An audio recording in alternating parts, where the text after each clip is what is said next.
The Gold Coins is a ghost story from Spain about a haunted house and a young girl who discovers some hidden treasure in the middle of the night.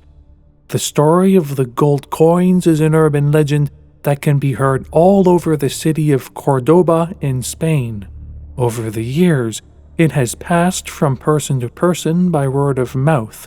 According to the legend, in the center of Cordoba, there is an old, dilapidated house that is said to be haunted. The house is very big and has many rooms. All of the floors are covered in black tiles. Many years ago, it was owned by one of the most important and wealthy families in the city. The family consisted of a man, his wife, and their 8-year-old daughter. They also had a team of servants and maids who lived with them. One night, when the little girl was lying in bed, unable to sleep, she heard some noises in the corridor outside of her room.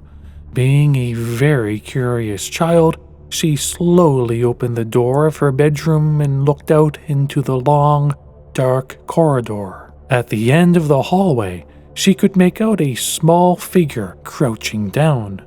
As her eyes adjusted to the darkness, she was surprised to see a young boy the same age as herself. He was carrying a lighted candle in his hand, and he was lifting one of the small stone slabs on the tiled floor. She watched as the young boy took something from his pocket and placed it beneath the tile. After he replaced the tile, the boy suddenly vanished into thin air. The girl couldn't believe what she was seeing. She looked back down the corridor and noticed that one of the maids had been peeking out of her own bedroom door and had witnessed the same strange scene. The maid grabbed a candle and came hurrying over to the little girl. They both knew what they had seen. The young boy was a ghost. Together, they cautiously approached the place where the boy had been crouching. They lifted the tile and discovered that there was a large hole underneath it. Peering down into the hole by the dim light of the candle, they noticed something glittering. The maid held up the slab as she lowered the girl into the hole. The child could not believe what she found. It was a pile of gold coins. Shaking with excitement, she gathered up the coins and handed them to the maid. Then, the maid grabbed her by the hand and pulled her out of the hole. They replaced the tile and it fit back perfectly, looking like it had never been moved. The maid could hardly believe her luck, and the child could barely contain her excitement. Both of them decided they should keep the discovery of the gold coins a secret. The maid warned the little girl not to mention anything about their find to their parents or to the other servants. The next night, at the same time, the girl and the maid were peeking out of their bedroom doors, eagerly waiting for the ghostly little boy to appear. They watched as the spectral figure made its way down the corridor, lifted a tile, and placed some gold coins into the hole beneath. After he disappeared, the maid lowered the girl into the hole under the slab so that she could again retrieve the gold coins. Night after night, they repeated the same process. It seemed as if the treasure would never end. Each time, by the light of the candle, the girl got down into the small, narrow hole under the tile and gave the gold coins to the maid, who put them inside a big sack. One night, the candle was almost finished and the maid lowered the girl into the hole. The light started to flicker. The maid told the little girl to hurry up. She had to get out of the hole before the candle went out because they already had enough money. She pulled the little girl out of the hole, but at the last moment, one of the coins fell from the girl's hand. Without thinking, the little girl jumped back into the hole again. The maid tried to catch her, but in doing so, she let go of the tile and it slammed down, covering the hole. Suddenly, the candle went out. The maid began to panic. In the darkness, she tried to make her way down the corridor to her bedroom to fetch another candle. It was pitch black and she couldn't see a thing. She had to feel her way along the wall until she reached her bedroom door. Searching desperately in the dark, she couldn't find any candles. With a lot of difficulty, the maid felt her way down the darkened corridor until she came to the kitchen.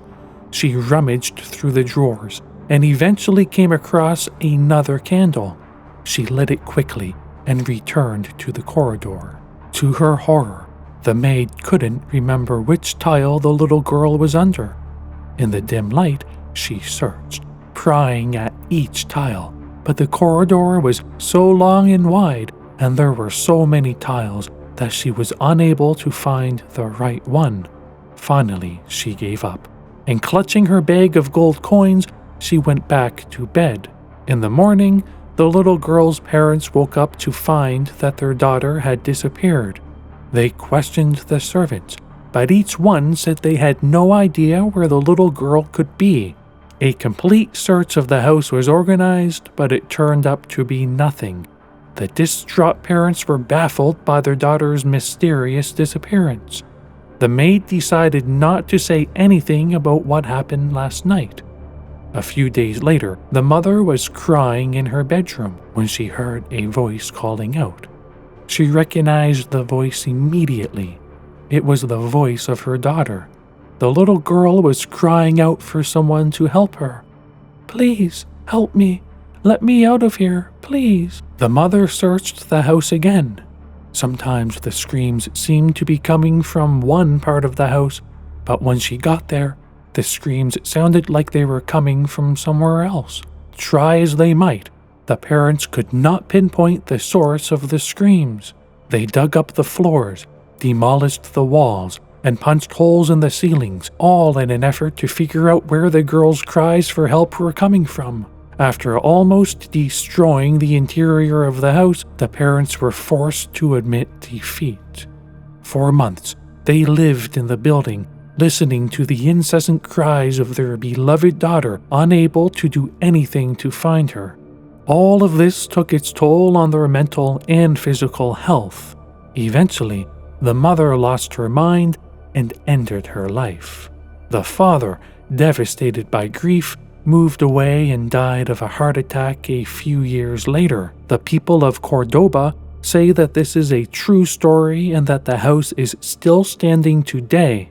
According to the legend, if you go there at night, they say you can still hear the screams of the little girl pleading for help.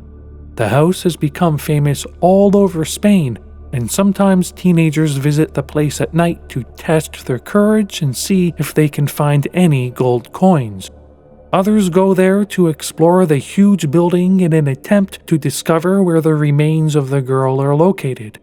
As of yet, nobody has been brave enough to spend the night there. The house is now boarded up, and the parents often call the police because of the strange cries and screams that come from within. They say that when the police arrive to investigate, the only thing they find is an old candle, sitting on an old stone tile in the middle of the floor.